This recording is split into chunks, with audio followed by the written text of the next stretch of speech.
구차시, 역사 및 문화 명소. 오늘은 역사 및 문화 명소에 대해 살펴볼 텐데요. 역사 문화 명소의 정의와 개념, 그리고 역사 문화 명소의 사례지 4곳에 대해 살펴보겠습니다. 각 단원별 주요 학습 내용을 살펴보세요.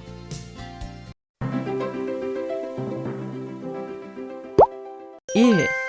역사 및 문화 명소의 이해. 역사 및 문화 명소는 수려한 자연경관 지역에 지어진 역사 문화적 가치를 지니고 있는 사적지로 사적지 주변의 아름다운 풍광을 사적과 함께 명승으로 지정하는데요. 지정 대상으로는 명산과 대찰이 짝을 이룬 경승지나 우리 민족의 상징과 그리고 한이 서린 경승지가 있습니다. 말 그대로 명산과 대찰은 서로 짝을 이루고 있다고 할 수 있는데요. 이름난 산은 산수가 빼어나고 아름다운 산에는 이름 높은 큰 절이 있기 마련이기 때문입니다. 바로 이러한 명산과 그 산 속에 지어진 대찰이 명승이 아닐 수 없는 것이죠. 이런 이유로 사찰과 주변에 자연 경승지를 포함하고 있는 유산이 다수 명승으로 지정되어 있습니다. 이는 과거 사적 및 명승이었던 유산을 재분류하여 명승으로 지정한 것인데요.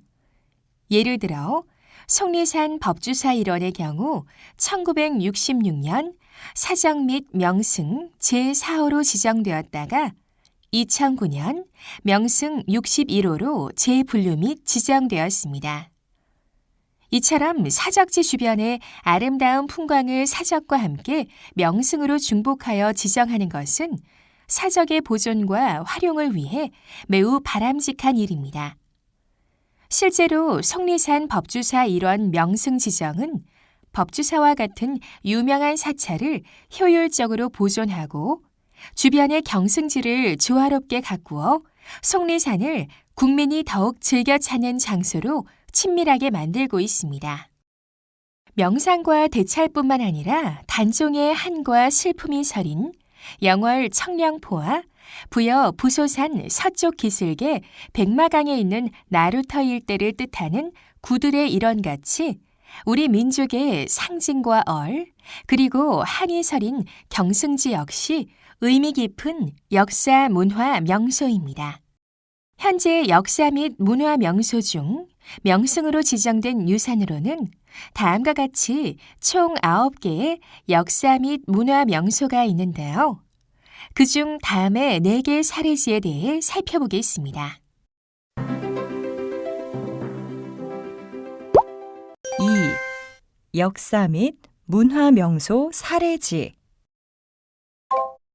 그럼 먼저 영월 청량포에 대해 살펴보겠습니다.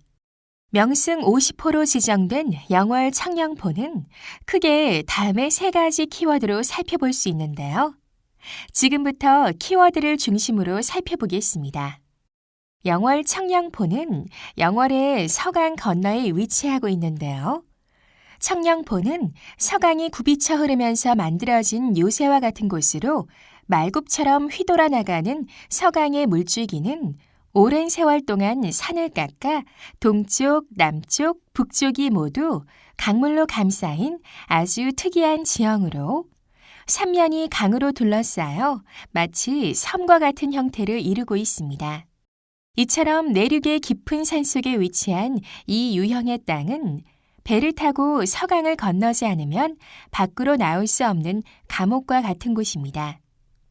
이곳이 바로 세조 3년에 조선의 6대 임금 단종이 세조에게 왕위를 빼앗기고 유배되었던 청량포입니다. 이후 1957년 여름에 홍수로 서강이 범람하여 청량포가 잠기게 되어 단종은 영월부사의 객사인 관풍헌으로 처소를 옮겼는데요. 그해 10월에 이곳 관풍헌에서 사약을 받고 죽음을 맞이했습니다. 단종은 죽임을 당한 후 동강에 버려졌는데 영월의 호장이었던 엄홍도가 시신을 몰래 수습하여 산자락에 암장했습니다. 때문에 오랫동안 묘의 위치조차 알 수 없었는데요. 100여 년이 지난 중종조의 당시 영월군수 박충원이 묘를 찾아 묘역을 정비하였고 250여 년이 지난 숙종조에 와서야 비로소 단종으로 복유되어 무덤도 장릉이란 능호를 갖게 된 것입니다. 이렇듯 단종의 슬픈 역사로 점철된 청량포는 학술적으로도 중요한 의미를 지닙니다. 이렇듯 슬픈 역사를 지닌 서강의 청량포는 처연아리만큼 아름다운 모습을 지니고 있는데요. 청량포로 들어가는 나루에서 바라보면 푸른 강물로 둘러싸인 절경이 한눈에 들어오고 강물 건너로는 깨끗한 자갈과 흰 모래밭이 강구비를 따라 펼쳐집니다. 위로는 울창한 소나무 숲이 가로로 길게 조성되어 푸르른 빛을 발하고 있습니다. 솔숲 뒤로는 험준한 지세의 육육봉이 기암괴석으로 배경을 이루고 있어 마치 한 폭의 그림과도 같은 비경을 보여줍니다. 이곳에는 천연기념물 제349호로 지정된 관음송이 아주 오랜 풍상을 겪은 모습으로 하늘을 찌를 듯이 높게 자라 육중한 몸을 굳게 버티고 서 있는데요. 단종의 애처로운 모습을 보고 슬픔과 울분으로 가득 찬 그의 오열을 들었다고 해서 관음송이라는 이름이 붙여졌다고 합니다. 관음송은 높이가 30m에 달하는 노것으로 중간에서 두 갈래로 갈라져 동서로 비스듬히 자란 형태로 수령은 약 600년으로 보고 있습니다. 이는 단종이 유배되었을 때의 수령을 80년으로 추정하여 계산한 것입니다. 이외에도 청량포에는 단종허가, 단묘 유지비, 노산대와 망향탑, 그리고 왕방현 시비 등과 같이 단종과 관련된 여러 시설이 위치하고 있습니다. 단종허가는 소나무 숲과 연접하여 건립되었는데요.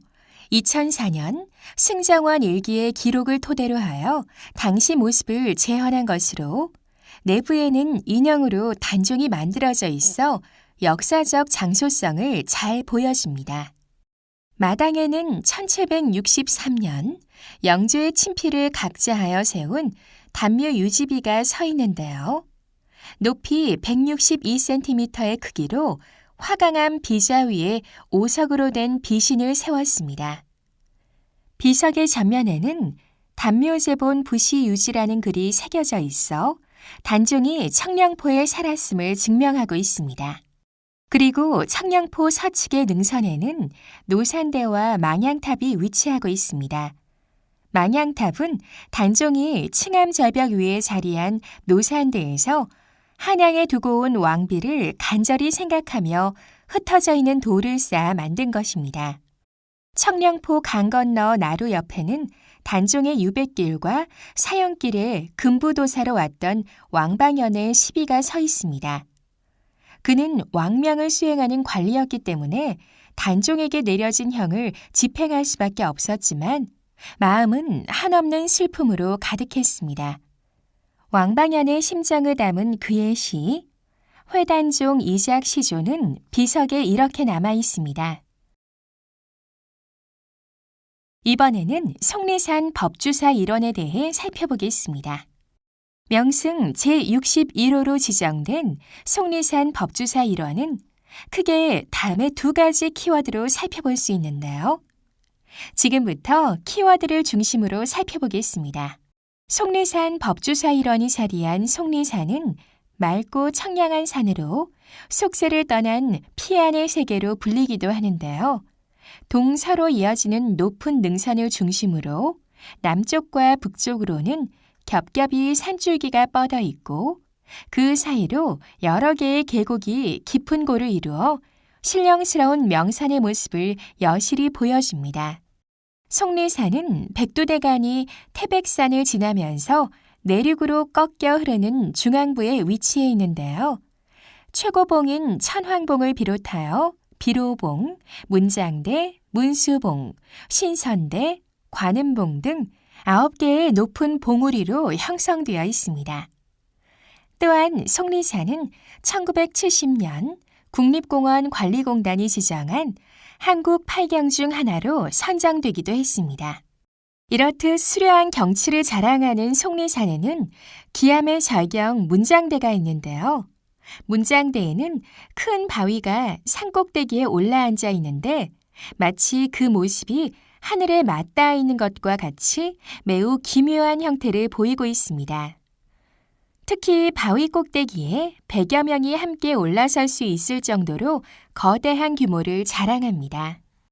이외에도 입석대, 신선대, 경업대, 배석대, 학소대, 봉황대, 산호대 등 총 8개의 대가 있으며 은폭동 계곡, 용류동 계곡, 유동 계곡, 쌍용폭포, 오송폭포 등과 같은 아름다운 경승지가 많습니다. 속리산의 속리라는 이름은 신라시대에 갖게 된 명칭인데요. 신라가 통일을 한 후 불교가 융성해졌던 선덕왕 5년인 784년에 진표 스님이 이 산에 이르게 되었습니다.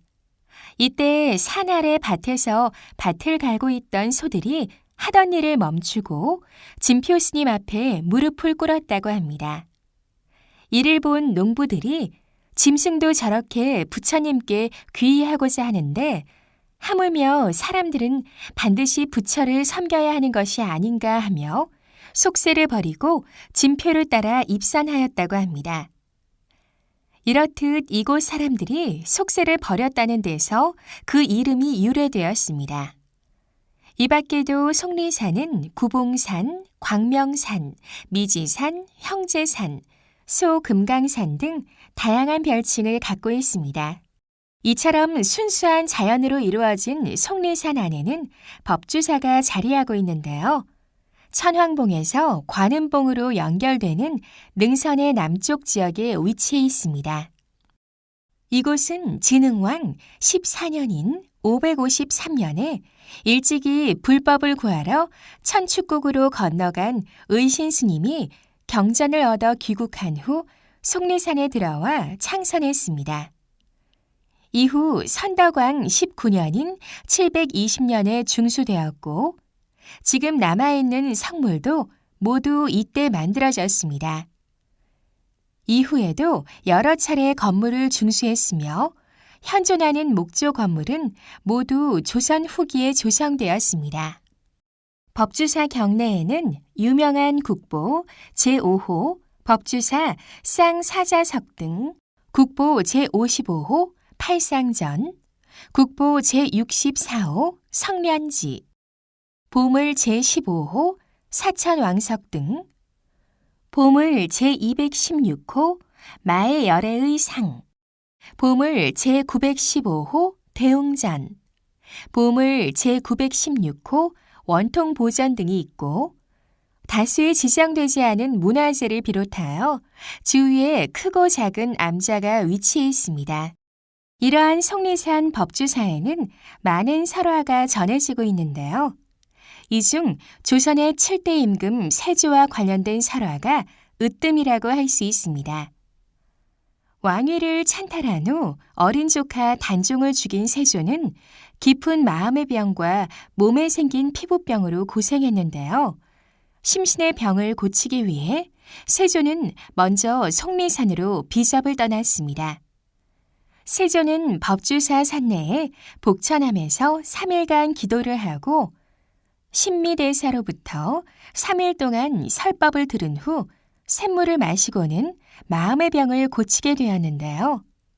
그러나 몸의 피부병은 낫지 않아 다시 오대산 월정사로 가서 병을 고쳤습니다.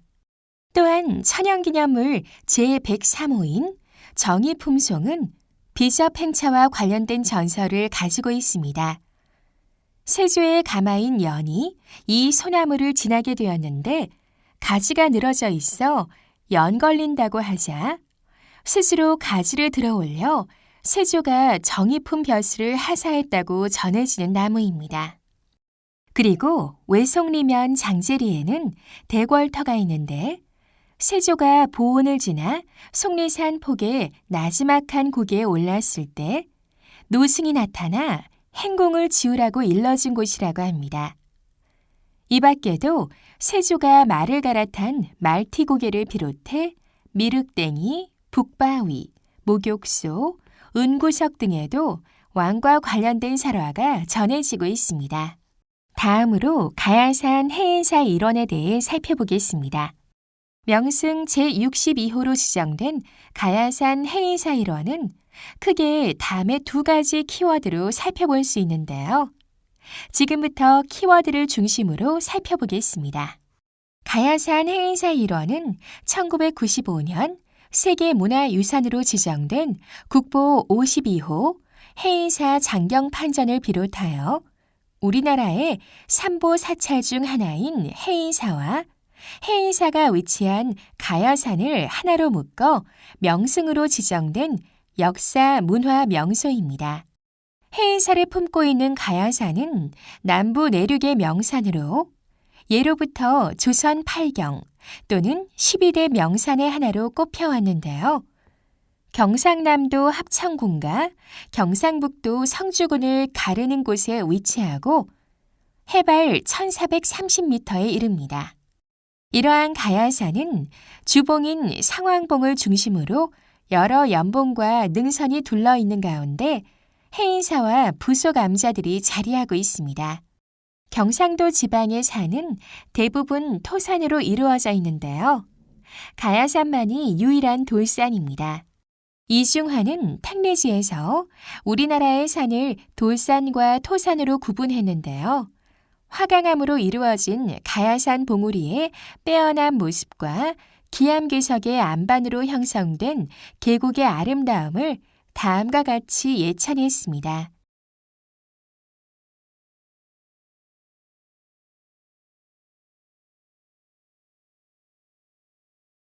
가야산은 여러 이름을 가지고 있는데요. 형상, 국가의 기원, 불교의 전례에 따라 그 이름의 유래를 나누어 볼 수 있습니다.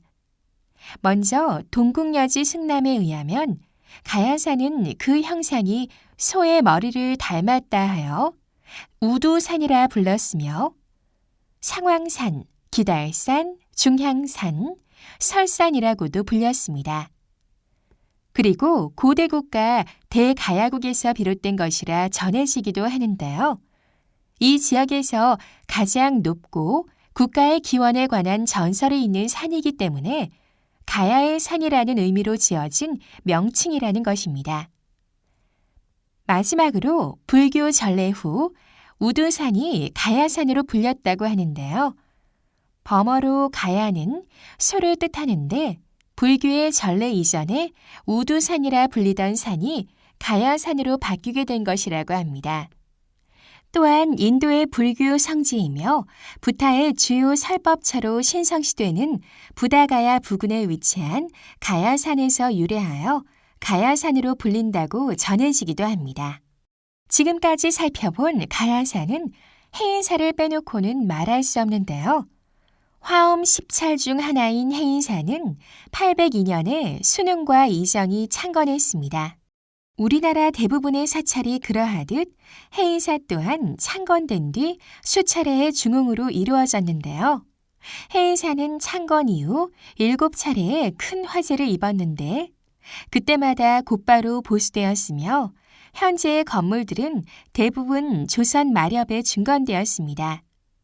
이렇듯 해인사는 각별한 국가적 지원을 통해 오랫동안 거찰로 유지될 수 있었습니다. 불교에는 3가지 보물이 있는데 바로 부처와 부처의 가르침, 그 가르침을 전하는 승려를 말합니다. 이를 삼보라 하여 불보, 법보, 승보라고 부르는데요. 이러한 3가지 보물의 으뜸 역할을 하는 사찰을 일컬어 삼보사찰이라고 합니다. 불보사찰로는 양산에 통도사가 있고 법보사찰로는 합천에 해인사가 있습니다. 그리고 승보사찰로는 순천에 송광사가 있습니다. 해인사는 법보사찰과 호국사찰 2가지에 해당되는데요. 법이란 부처님의 말씀, 즉 석가열의 지혜를 의미하는데 해인사는 부처님의 말씀이 새겨진 8만 대장경을 600여 년이나 고이 보존함으로써 법보 사찰의 명성을 얻게 되었습니다. 또한 해인사는 우리나라가 국난을 맞아 위기에 처했을 때 호국 사찰의 중심지였는데요. 이미 신라 말에 시작된 승군의 전통은 임진왜란과 일제강점기 항일운동까지 이어지게 되었습니다. 이처럼 해인사는 역사적 구국의 근거지였습니다. 마지막으로 두륜산 대흥사 일원에 대해 살펴보겠습니다. 명승 제66호로 지정된 두륜산 대흥사 일원은 크게 다음의 두 가지 키워드로 살펴볼 수 있는데요. 지금부터 키워드를 중심으로 살펴보겠습니다. 두륜산은 해발 703m로 그다지 높지 않지만 바다 근처에 위치하고 있어 기저부의 높이가 해면에 가까워 비교적 높아 보입니다. 주봉인 두륜봉을 중심으로 가련봉, 고계봉, 노승봉, 도솔봉, 혈망봉, 연화봉 등의 봉우리가 능선을 따라 이어져 있습니다. 소백산맥의 남단인 해남 반도에 솟아있는 두륜산의 정상에 올라서면 멀리 완도와 진도 등 다도해의 여러 섬들이 아름답고 시원하게 펼쳐집니다. 두륜산의 동쪽 사면은 경사가 급하고 서쪽 사면은 비교적 완만한 산세를 형성하고 있습니다. 또한 난대성 상록 화렵수와 온대성 낙엽 화렵수가 주종인 식생이 잘 보존되어 있어 경관이 뛰어나고 산봉우리가 병풍처럼 둘러져 절경을 이루는데요. 봄에는 실록과 만개한 꽃이 아름답고 여름에는 우거진 녹음이, 가을에는 붉은 단풍이, 겨울에는 동백이 아름답습니다. 두륜산은 산속에 대흥사가 위치하고 있기 때문에 크다는 뜻의 한해, 산을 의미하는 듬을 합쳐 한듬으로 부르다가 한자 이름인 대둔으로 변경되었습니다. 한반도 서남단, 해남의 땅끝 가까이에 우뚝 솟은 두륜산은 능선이 마치 부처가 누워있는 와불의 형상을 하고 있습니다. 두륜산은 만년 불패지지라 하며 서산대사가 극찬한 곳이기도 한데요. 능선의 모습 때문인지 혹은 주위를 겹겹이 두르고 있는 산세에 위요된 아늑하고 안온한 절의 입지 때문인지는 모르겠지만 대흥사는 어떠한 외세의 침입이나 굶주림, 돌림병도 없었습니다. 이러한 대흥사를 두고 삼재가 들어오지 않는 곳이요 만세토록 허물어지지 않을 땅이며 종통이 돌아갈 곳이라고 평하기도 했습니다. 또한 정감록과 같은 비전서에는 국가적인 큰 변란이 있을 때 안전하게 삶을 도모할 수 있는 땅이라는 십승지지를 지정하였는데요. 그중 하나가 바로 두륜산 대흥사입니다. 대흥사는 현재 대한불교 조계종 제22교구의 본사로 많은 창건설화를 가지고 있는데요. 구이신왕 7년인 426년에 정관존자, 514년에 아도화상, 895년에는 도선 국사가 창건했다고 합니다. 그러나 대둔사지를 집대성한 해상은 이 모두가 신빙성이 없으며 다만 신라 말에 창건된 것이 확실한 것으로 보고 있습니다. 북쪽에서 흘러내리는 금당천을 중심으로 절집들이 남북으로 나누어져 있는 대흥사는 크게 세 곳의 경역으로 나눌 수 있는데요. 대웅전을 중심으로 하는 북원, 천불전과 서산대사의 유물이 있는 표충사 일곽의 남원, 그리고 초인선사가 중건한 대광명전을 중심으로 하는 공간이 있습니다. 또한 대흥사의 대웅전에서 700m 정도 가파른 산길을 올라가면 다도를 위해 조성된 다원인 일지암이 위치하고 있는데요. 이곳에서는 전라남도 무안에서 출생하여 16세의 승려가 된 초이가 수행과 더불어 차를 직접 재배하고 만들었으며 차를 끓이고 마시는 예절에 대해 깊이 연구했습니다. 특히 초일선사는 조선 후기의 대표적인 선승으로 다산 정약용과 김정희와 친교를 나누었던 폭넓은 지식인이었는데요. 그는 다선 이려, 즉 다도와 참선은 하나라고 강조하며 차에 관한 저술로 다신전을 집필했습니다. 다신전에는 찻잎 따기, 차 만들기, 차의 식별법, 차의 보관, 물 끓이는 법, 차 타는 법, 차 마시는 법, 차의 향기, 차의 색 등 30여 가지로 나누어 제다와 다도를 상세하게 기록하고 있습니다. 이 때문에 대흥사는 한국 다도의 본산으로 일컬어지는 곳이기도 합니다. 오늘의 학습 내용 잘 살펴보셨나요? 학습 내용을 잘 이해했는지 퀴즈를 통해 확인해 보겠습니다. 문제는 총 5문제가 제시되며 기회는 2번 주어집니다.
오늘의 핵심 내용을 살펴보면서 오늘 학습한 내용을 떠올려 보세요.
오늘 학습 내용에서 소개된 명승을 감상해 보세요.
오늘은 구차시, 역사 및 문화 명소에 대해 살펴보았습니다. 수고하셨습니다.